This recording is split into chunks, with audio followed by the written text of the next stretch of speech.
ini didominasi oleh keakuan kita, wah, kita akan sulit untuk menjangkau bawah sadar itu.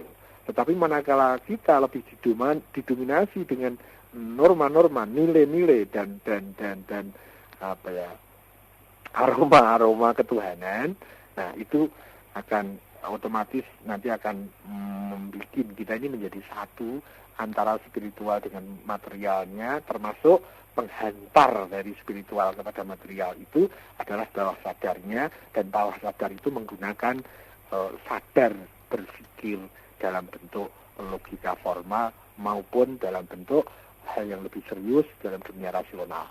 Seperti itu kurang lebih. Jadi sering dibedakan pikiran itu ada dua, pikiran yang di atas, yang di bawah. Pikiran yang sadar dan yang di bawah sadar. Pikiran yang lembut dengan pikiran yang kasar, kurang lebih seperti itu. Nah, itu menjadi satu penghubung, menjadi jembatan, terhubungnya koneksitas antara raga kita dengan jiwa kita. Kalau kita memperbaiki jiwa kita, otomatis yang bawah sadar tadi akan muncul ke dunia kesadaran dalam berpikir, dan itu ada kaitannya dengan akliyah yang kita bahas di depan. Kurang lebih hanya bisa seperti itu yang saya komentarkan. Sepanjang yang saya tahu, jangan tergesa-gesa diterima, tapi juga jangan tergesa-gesa ditolak. Baik. Terima kasih Mbak Siti di Tangerang. Siwo, kita sudah ada penelpon lagi, langsung kita ajak ngobrol lagi ya. Halo, assalamualaikum. Waalaikumsalam warahmatullahi. Dengan siapa Bapak? Dengan Ari di Kebun Jeruk lagi. Mas Ari di Kebun Jeruk. Iya. Oke, silakan. Assalamualaikum Siwo. Waalaikumsalam. Ketemu lagi nih, alhamdulillah. Ya, mohon agak keras dikit. Iya. Mohon agak keras dikit. Ini Siwo yang nyambung yang kemarin itu tentang tauhid lagi ya. Tauhid? Iya, tauhid. Biasa masalah yang paling urgent, krusial, mendasar, penting dan ya situ. Saya menyambung lagi itu tentang kepemahaman sekarang sih, dengan berbagai macam pemahaman yang ada sekarang ini, yang menjadikan tadi Mas Boy sudah menyinggung aliran-aliran yang banyak, yang berbagai macam itu. Bagaimana kalau enggak, saya enggak mau bertanya ke situ. Tapi bagaimana menurut Siwo tentang pemahaman yang akan kita kembalikan kepada pemahaman para sahabat ridwanullah wa ajmain. Nah di situ bagaimana dulu Rasul SAW juga sudah menjamin sebaik-baik manusia adalah generasiku. Waktu itu Rasulullah SAW sudah bersabda begitu. Bagaimana menurut Siwo tentang pemahaman yang ini? Begitu aja Siwo. Mungkin bisa ditangkap tentang. Juga belum. Iya. Assalamualaikum Siwo. Waalaikumsalam. Iya. Tentang pemahaman tauhid, bagaimana agar kita punya pemahaman tauhid sebagaimana pemahaman para sahabat, berangkat dari sebuah riwayat yang menyatakan bahwa Rasulullah pernah bersabda sallallahu alaihi wasallam, sebaik-baik generasi adalah generasi itu. Gitu ya. Kurang lebih begitu.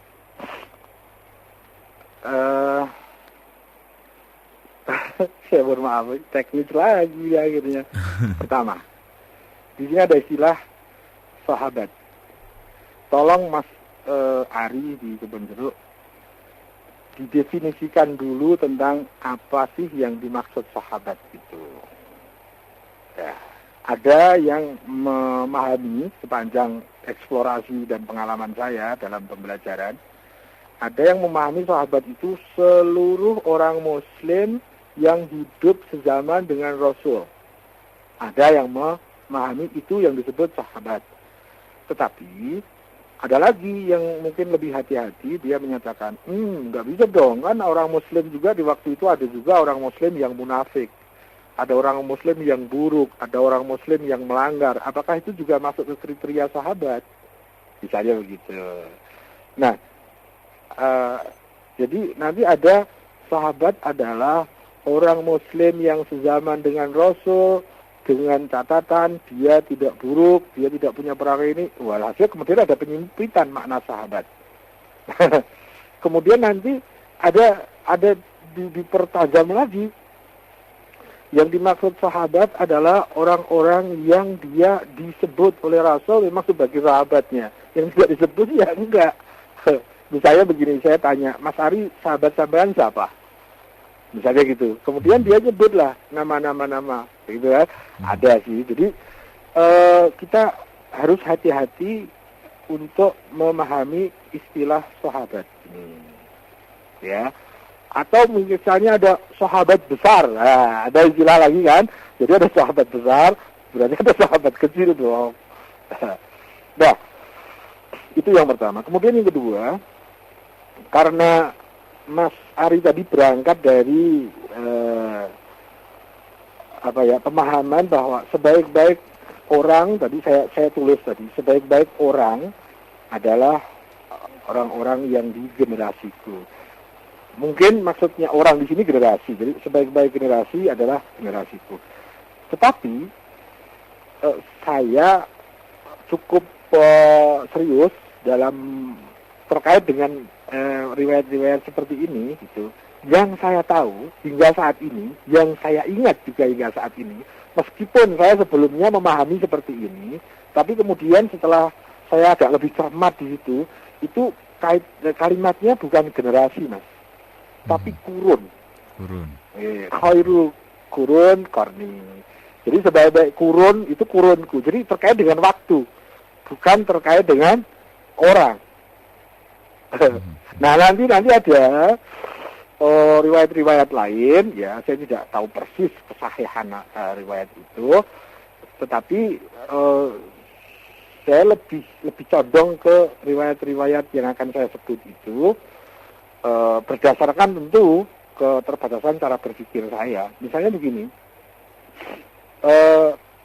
pernah Rasulullah Shallallahu Alaihi Wasallam di dalam riwayat itu menyatakan bahwa nanti akan ada satu kaum yang jauh dari aku, yang tidak pernah melihat aku, tapi dia itu mempunyai kecintaan yang luar biasa kepada aku, dan dia mempunyai kualitas keimanan yang luar biasa, sampai dia itu mampu menggapai andai keimanan itu ada di bintang-bintang Suraya.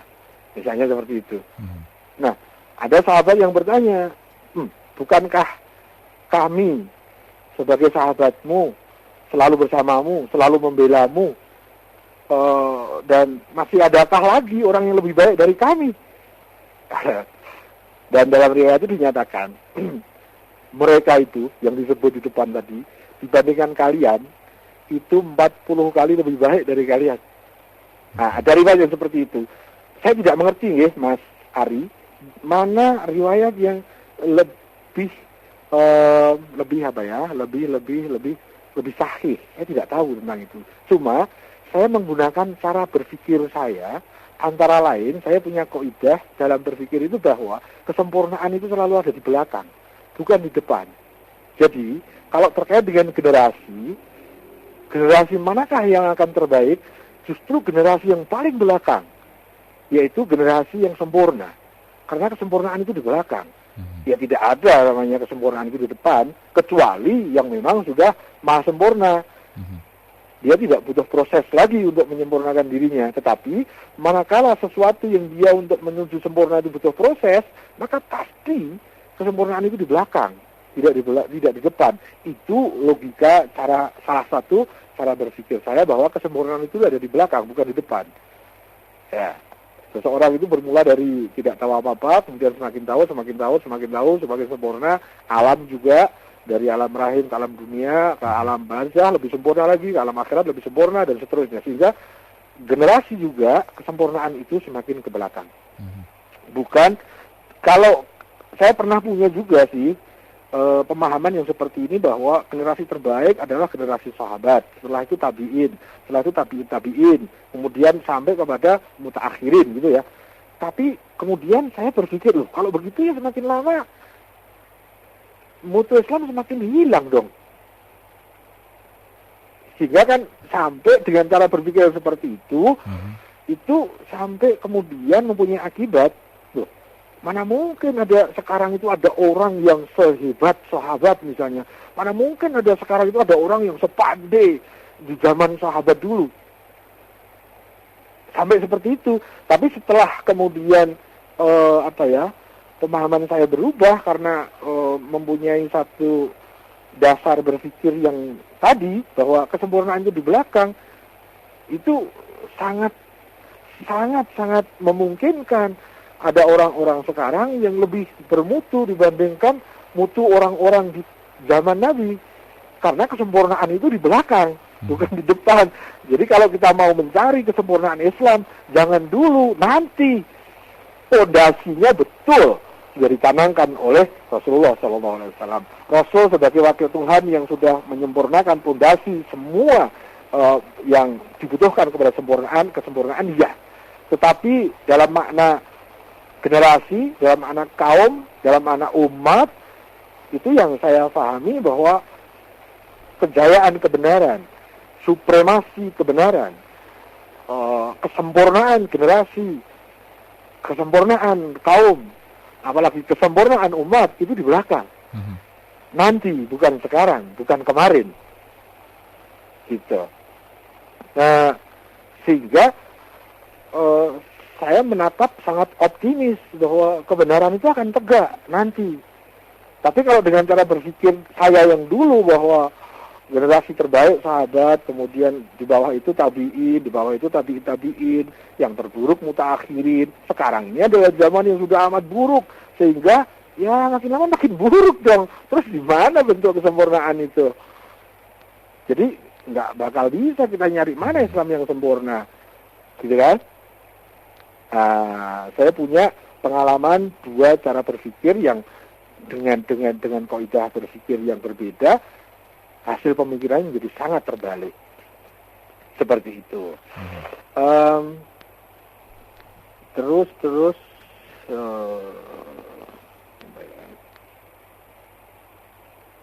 ya coba itu bisa dijadikan tambahan data untuk Mas Ari. Mas Ari.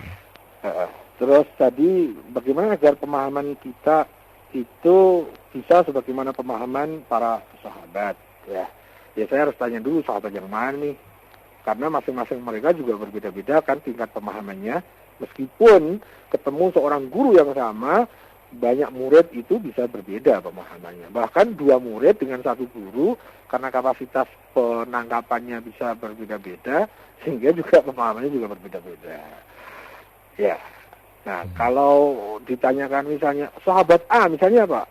Abu Dzar Al-Ghifari misalnya, atau Salman Al-Farisi yang dia bukan sekedar dianggap sebagai sahabat, tapi masuk di dalam keluarga.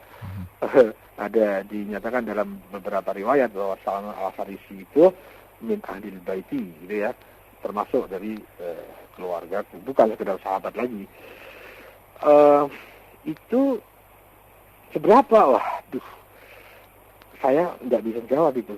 Saya tidak mampu mengukur pemahaman tauhid seseorang. Bahkan seberapa pemahaman tauhid dari masing-masing anak saya itu, saya sulit mengukurnya. Jadi apalagi orang lain ya, apalagi orang yang saya tidak mengerti bagaimana kehidupan sehari-harinya. Para sahabat kan udah jauh sekali. Jadi saya tidak tahu persis tentang itu. Tapi menurut saya begini, terlepas kita tahu atau tidak, yang penting yuk kita berproses yuk. Sekarang kan saya punya pemahaman tentang tauhid itu begini. Ya, kita taati, kita pakai yang sekarang. Kita yakini itu sebuah kebenaran. Tetapi, karena masih ada banyak hal yang mutunya lebih tinggi yang belum mampu kita gapai sekarang, ya mari kita tingkatkan. Saat demi saat, hari demi hari, minggu demi minggu, bulan demi bulan, ya. Seperti kalau kita belajar, kita ya dari TK, hari, ke minggu, bulan, terus akhirnya sampai SD, terus lama-lama, kita SMP, saya sampai sempat kuliah tuh, kan. Tapi kalau saya bayangkan, waktu saya masih TK, kemudian saya pengen kuliah, bagaimana ya agar saya punya pemahaman seperti dosen-dosen, misalnya.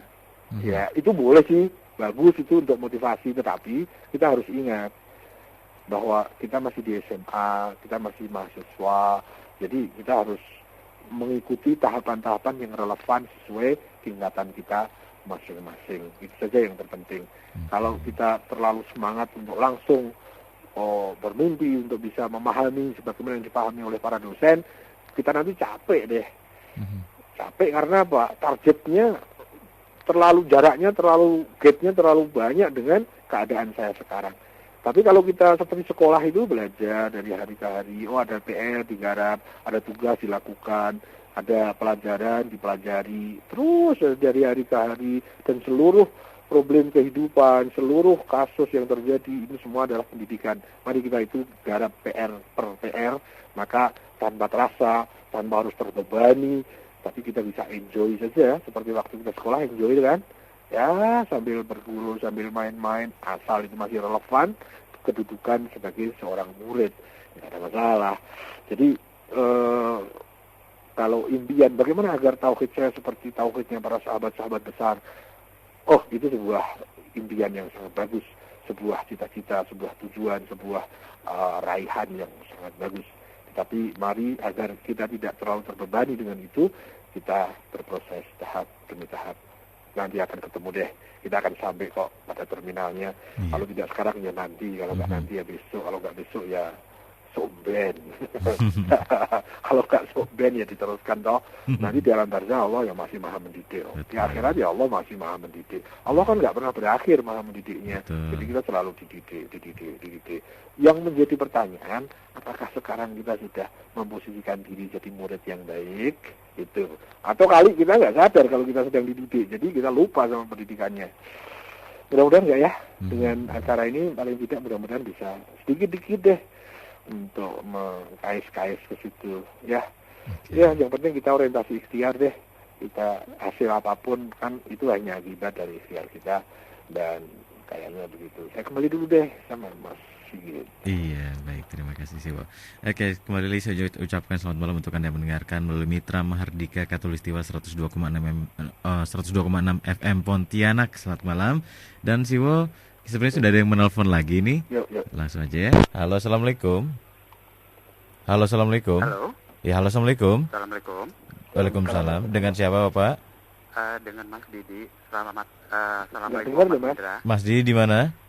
Dari Jakarta Timur. Jakarta Timur. Oke, silakan Mas Didi. Nanti tolong digabung ya Mas. Iya. Nggak dengar. Halo, assalamualaikum Siwo. Siwo? Halo, waalaikumsalam. Iya, Assalamualaikum Siwo. Nah, ini suaranya jauh banget. Jauh. Bisa lebih keras lagi Mas Didi? Halo. Yuk. Assalamualaikum Siwo. Siwo, saya mau sharing ini Siwo. Yuk. Jadi hanya dua aja yang saya mau sharingkan ini. Yang pertama itu Siwo tentang mazhab. Jadi mazhab yang Siwo jelaskan, mazhab, ada mazhab yang memegang akidah dan syariat, ada juga yang mazhab yang memegang rukun iman. Nah, Mas itu Rizky, tolong nanti saya kait ya. Iya, in general aja Siwo. Jadi kalau in general itu perbedaan dari dua mazhab ini apa? Lalu kalau di Indonesia itu mayoritas itu mazhab yang mana Siwo? Dan juga yang lebih luas lagi, di dunia itu yang banyak menggunakan mazhab apa Siwo? Oke. Lalu yang kedua Siwo, itu saya sebenarnya Siwo ada baca bukunya bagus sekali. Itu Difficult Journey. Itu yang mengarang buku itu adalah mungkin Siwo jangan-jangan udah baca. Jadi judul bukunya apa tadi Mas? Judul bukunya apa? Difficult Journey. Difficult Journey. Tapi kalau tidak salah itu Mas Indra ada diterjemahkan dalam bahasa Indonesia, tapi tidak tepat seperti judul bahasa Inggrisnya gitu. Karena dia pakai, kalau nggak salah dia pakai perjalanan haji lah gitu. Jadi saya agak terobsesi baca buku itu Siwo, karena dia itu mu'alaf yang sangat-sangat mengharukan sekali, karena dia itu dari seorang profesional yang dia tinggalkan semuanya itu, terus memang dia naik haji tetapi dengan tidak berbekal sepeser pun. Nah, pertanyaan saya itu begini Siwo, itu syaratnya haji kalau nggak salah Siwo juga dulu pernah mengatakan itu hanya satu kata, mampu. Tapi kalau ditelusuri mampu itu sangat luas ya Siwo ya. Nah, ini yang saya ingin tahu Siwo, andai kata kalau kita menunaikan ibadah haji, kita ada mempunyai hutang, itu kalau buat saya pribadi, itu saya anggap itu tidak mampu kayaknya, Siwo. Hanya itu aja 2 pertanyaan dan sharing saya, Siwo. Sebelumnya, terima kasih. Assalamualaikum, Mas Indra. Assalamualaikum, Siwo. Iya, waalaikumsalam. Ya, Mas Didi, malam ini Anda ditemani oleh saya Rizky Bahtiar. Tadi Siwo tidak sempat dengar, Siwo, ya? Saya berusaha sudah sampai saya tutup kedua kuping saya khusus untuk mendengar, tapi nggak mampu deh. Baik. Jadi biasanya pertanyaan dari Mas Didi Jakarta Timur Mas tadi. Didi. Iya. Yang pertama adalah tentang mazhab. Jadi ada ya mazhab yang memegang pertama akidah dan syariah, yang kedua mazhab yang memegang rukun iman. Akidah kemudian dan syariah. Betul. Kemudian rukun iman. Nah, Mas Didi juga sekalian bertanya, kata kalau di Indonesia sendiri mazhab mana yang paling besar penganutnya, dan di dunia juga mazhab mana yang paling besar, paling banyak penganutnya. Itu inti pertanyaan pertama. Yang kedua, Mas Didi katanya pernah baca juga di satu buku judulnya Difficult Journey. Tadi dia tidak sempat sebut nama penulisnya, dan Mas Didi sempat obsesi terhadap si buku ini karena pengarangnya adalah seorang mu'alaf. Dia seorang asli mu'alaf. Dia sempat menunaikan ibadah haji dan katanya tidak membawa uang sepeser pun. Dan Mas Didi mengaitkan dengan ucapan Siwo sebelumnya mungkin, karena salah satu syaratnya haji adalah mampu. Nah, dan istilah mampu ini kan sangat luas ya, Siwo, ya. Dan andai kata kita menunaikan haji dan ada hutang, ini dianggap tidak mampu, betul nggak, Siwo? Bagaimana, silakan. Terus pertanyaannya? Seperti itu aja. Jadi pertanyaannya, kalau seorang masih punya hutang, apakah memenuhi syarat untuk haji? Nah, gitu? Iya, betul sekali. Silakan. Masih punya hutang. Mas Didi, terima kasih. Waalaikumsalam warahmatullahi wabarakatuh. Tentang madhab, yang saya terima dari Mas Rizky ini, mudah-mudahan paling tidak sedikit saya bisa memahami apa yang dimaksud, meskipun mohon siap kecewa kalau saya tidak mampu menangkap apa yang dimaksudkan oleh Mas Didi. Begitulah sulitnya komunikasi. Kita sudah serius, tapi juga kadang-kadang masih kejebak. Ada madhab yang menggunakan akidah dan syariah, ada madhab yang menggunakan rukun iman. Saya mungkin harus klarifikasi tentang apa yang dimaksud dengan madhab ini. Karena kalau kita mengambil bahasa yang sudah tersebar istilahnya di masyarakat, madhab itu misalnya gini, ada, kalau madhab agama itu ada madhab Yahudi, Nasrani, Islam, misalnya ada madhab Kristen. Ya, di masing-masing madhab itu ada, di Kristen juga ada Katolik, Protestan, dan lain-lain. Di Islam itu juga ada Sunnah, Syiah. Kemudian di Syiah itu juga ada madhab-madhab, ada yang Imamiyah, ada Fatimiyah, dan seterusnya. Di Sunnah itu juga banyak madhab-madhab, ada misalnya ada Salafiyin. Memang misalnya aja yang di Indonesia itu ada MNO, Muhammadiyah, itu sering dikaitkan dengan istilah madhab. Jadi dan juga misalnya ya dalam dunia berpikir itu kan ada madhab filsafat, ada filsafat idealisme, ada filsafat realisme, ada filsafat macam-macam. Itu sering disebut dengan madhab-madhab. Nah, ada madhab agama, ada madhab berpikir, ada nanti terkait lagi ada madhab ekonomi, madhab politik, ya macam-macam. Nah, istilah madhab itu mungkin dalam makna yang lebih luas dari itu yang dimaksudkan Mas Didi, sehingga ada madhab yang menggunakan akidah dan syariah dan madhab yang menggunakan rukun iman. Nah, sepanjang yang saya tahu nih, mohon maaf sebelumnya kalau tidak nyambung sama maksudnya. Sepanjang saya tahu bahwa akidah dan syariah, kemudian rukun iman, itu sebuah rumusan formula. Jadi saya kira kalau secara global, bahwa Islam itu terdiri dari akidah dan syariah, itu nggak ada yang tidak sepakat tentang itu. Jadi Islam itu terdiri dari akidah, yaitu sistem keyakinan, dan syariah, sistem hukum. Gitu kan. Nah, dalam formula untuk mempermudah mengajarkan akidah itu bagaimana dan syariah itu bagaimana, nah itu ada rumusan-rumusan, ada formula-formula yang bisa jadi antara komunitas satu dengan komunitas lain, mazhab satu dengan mazhab lain berbeda. Misalnya dalam rangka menerangkan akidah, ya, komunitas tertentu ada yang menggunakan formula rukun Islam dan rukun iman, misalnya begitu. Nah, ada yang tidak menggunakan formula itu. Misalnya begini, di dalam akidah itu di komunitas tertentu dia membagi adanya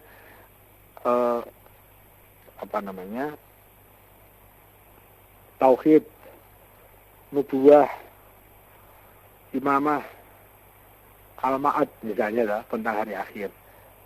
Tapi ada yang membuat satu formula rukun iman ada 6. 1, iman kepada Allah. 2, 3, 4, 5, 6. Ya, itu formula sebagai satu rumusan agar mudah difahami oleh masyarakat luas. Siapakah yang membuat formula itu? Nah, ya saya kira kalau ini sudah bentuknya, ya boleh saja sih mau disebut mazhab, boleh, karena mazhab itu kan jalan menuju atau aliran atau apalah gitu ya, boleh. Tetapi itu kayaknya sepanjang yang saya tahu perbedaan-perbedaan formula itu tidak tidak menjadikan adanya perbedaan dalam substansinya, dalam inti permasalahannya. Formula-formula itu sebagai sebuah sebuah sarana bagaimana untuk lebih efektif menyampaikan ajaran-ajaran akidah ini misalnya itu kepada masyarakat.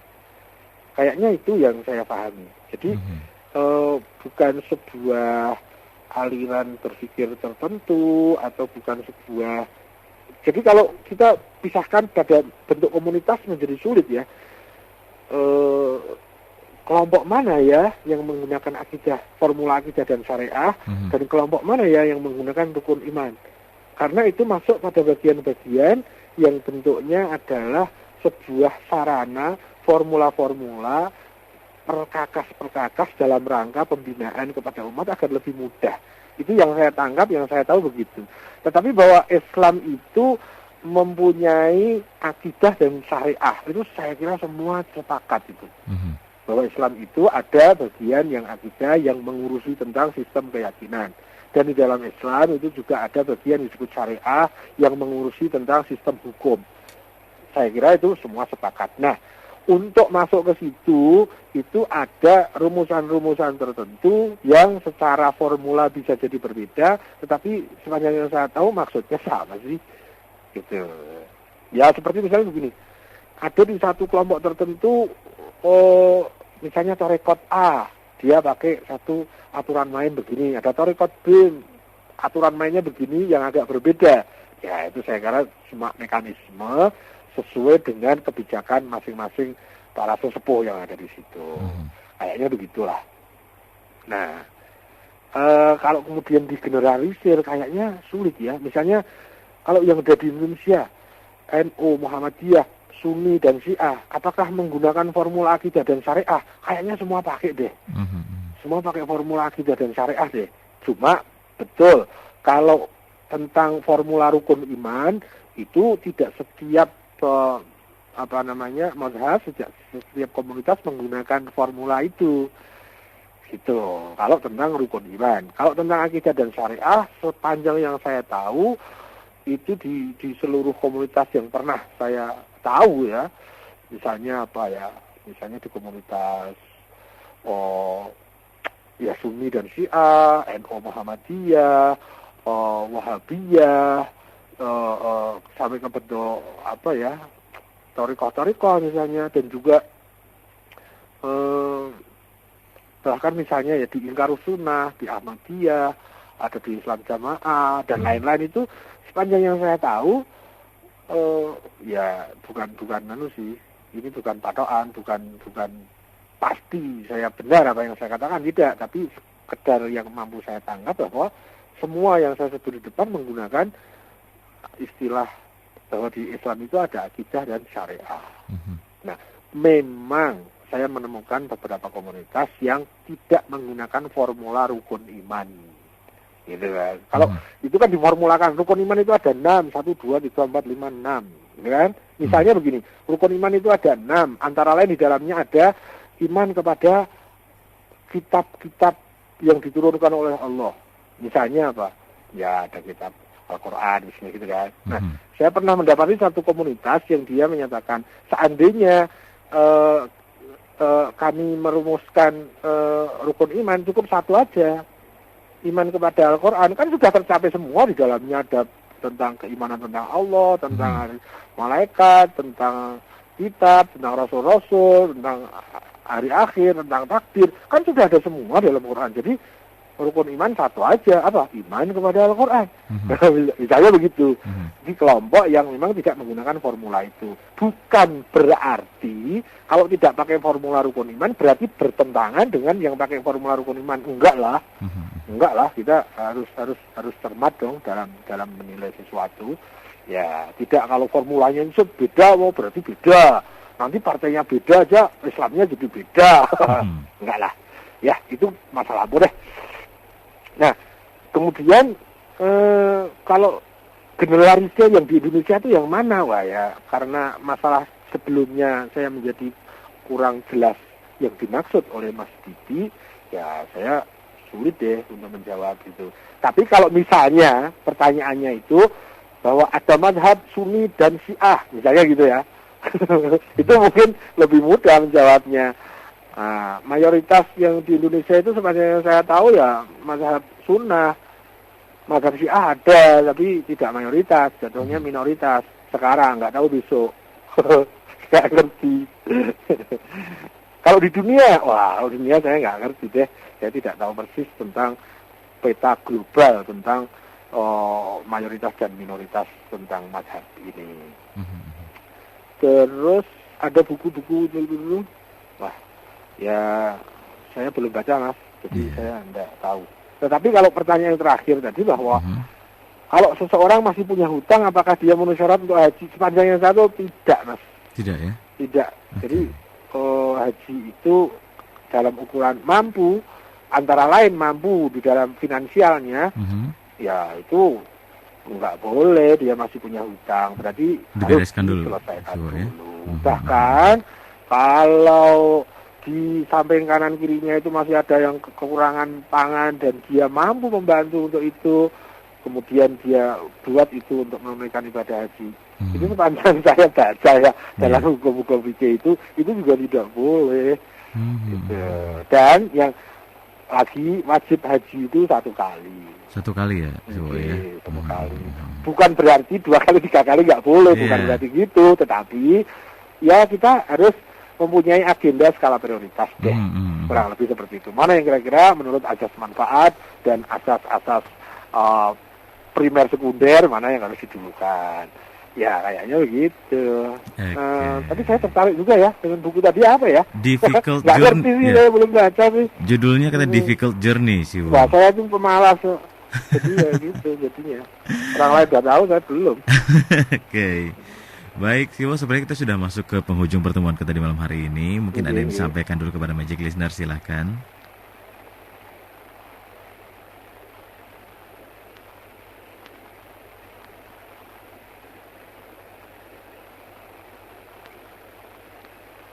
Iya.